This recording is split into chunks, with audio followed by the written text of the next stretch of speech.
getting hot, guys. I put on long sleeves and it's getting a little warm here now. Oh Lord, hold on. Hey y'all. How you doing? It's your girl Christiana back again with another. Oh, we're doing something a little different this time, okay? So I've been planning this for a while and I'm so excited to finally get to do it.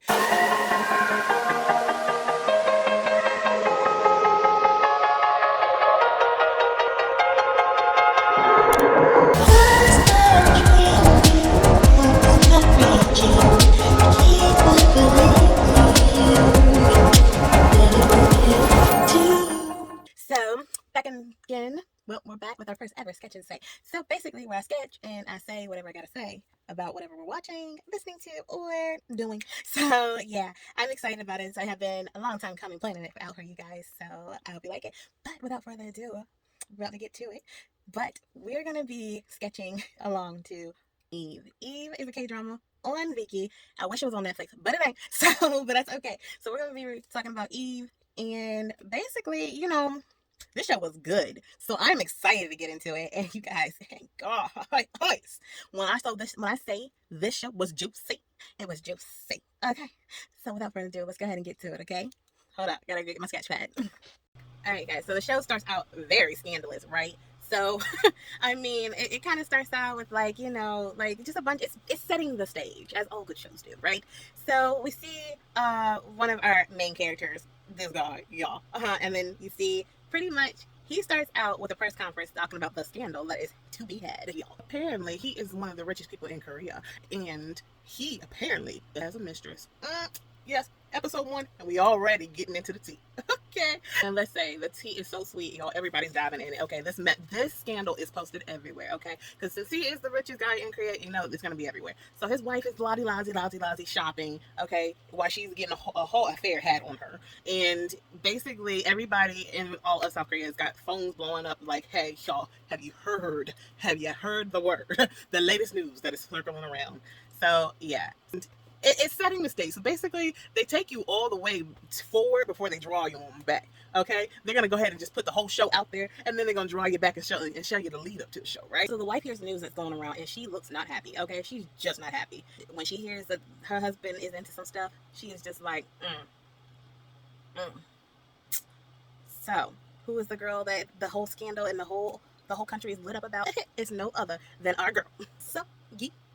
Yeah, that's her right there. Yes. So I love her. Okay, I love her. And what was it? She was in It's Okay Not to Be Okay, and she's one of my favorite actresses, and one of my favorite K-drama actresses. And I will say this: whenever she is in a film and then they dress her, like girl looks like she's about to walk on a runway. And I love it. I'm here for all of it. I'm sitting here watching a fashion show and getting some drama. It is up my alley. Okay. She comes in and she's hugging on the CEO. So now I figure out and wonder what is really going on, because we know that some rich tycoon man has now had an affair and it's all over the news, but it's like there's something going on. There's more to the story, right? Then the scene just cuts to some really scary, gory moment with, we don't know him just yet, but basically he ends up being the father of her. He's the father of her. Okay? And basically he does some really messed up stuff. I can't even say shady. He's so far past shady. It's so far past shady, shiesty, and messed up. The dude is just twisted, deranged, and sadistic and sick. Okay, you see him fuck some people, and not in the best of ways. Okay, I will spare you the gory details. And then he just goes off and puts Mary business like that didn't just happen, and someone's wiping the residue of the off his hands from the actions that he just did. Like, he didn't just do what he just did, Basically, the daddy gets a call saying, your son-in-law, he's been cheating on your daughter, and the daddy-in-law is not happy about it, okay? Let's just say he's just not happy about it, which, makes sense.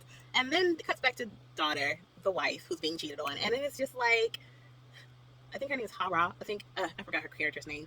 But either way, she basically is just like, everybody can catch this too, because I'm not feeling it. Now my business is out in the streets. My husband out here acting sloppy. He got us on blast. All our business is posted on billboards. Okay, it's not okay.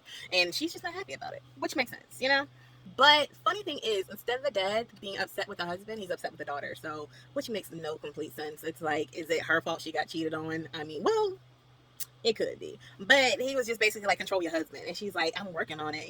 Don't mind my business. I'm working on it. Just do what you do, boo, and I'm going to handle it. So she's upset. She's throwing stuff around. She's working on handling it. Then it cuts to this guy right here. We like him, okay?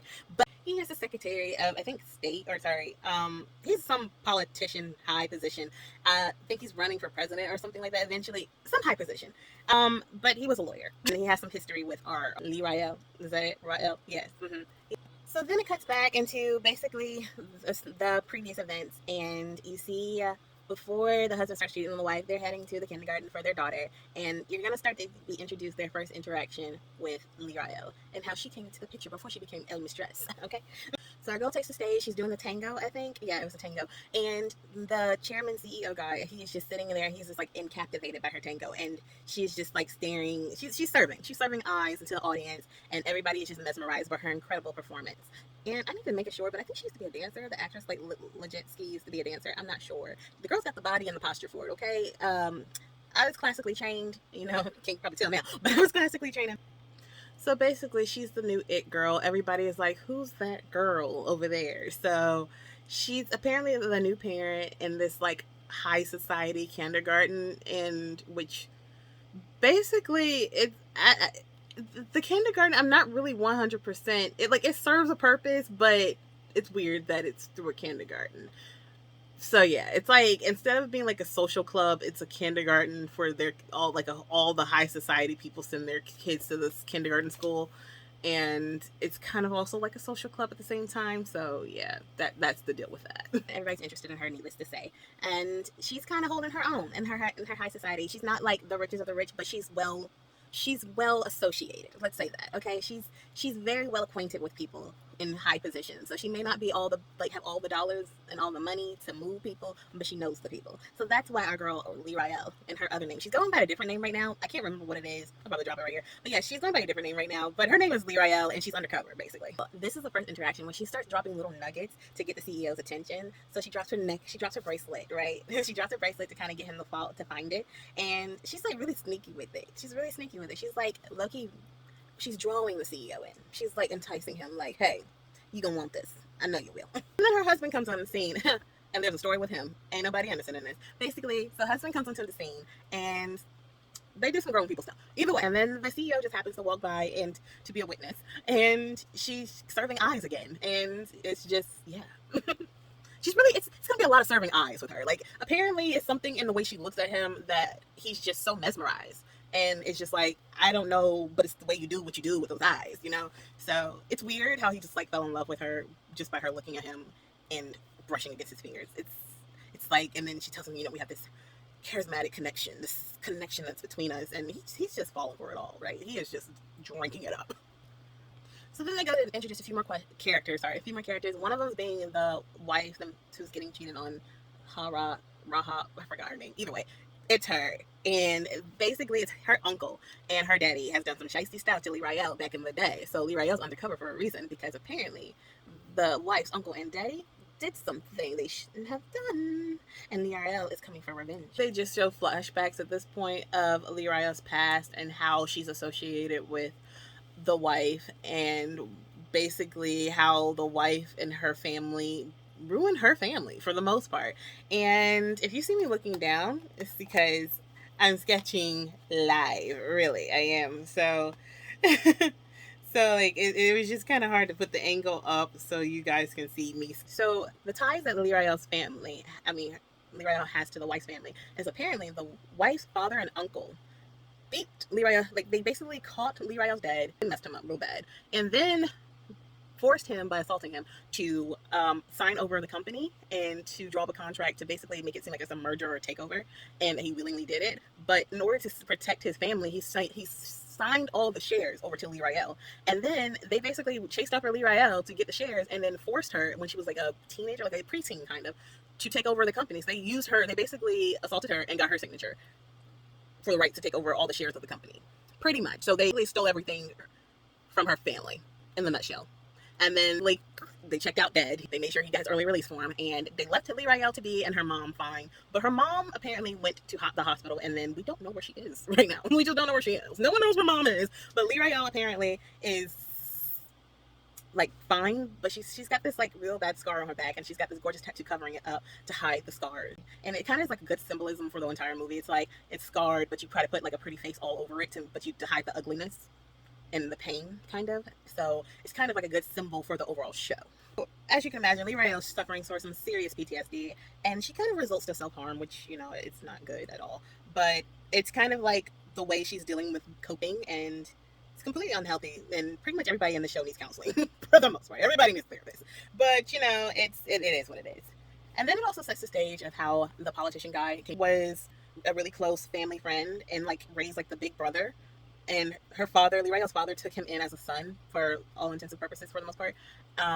But the weird thing is, he starts to kind of fall for Lee Rayo, and he's like, it's not necessarily the age gap between them, but I can't necessarily say that he wasn't like low key in love with her when she was a minor. Nothing happened, but it was just interesting how it was kind of like it was like a morphing love. He protected her in her youth, looked out for her, and tried to take care of her after everything went down. And he had no power to help her then because he was still young and in his starting his career as a lawyer.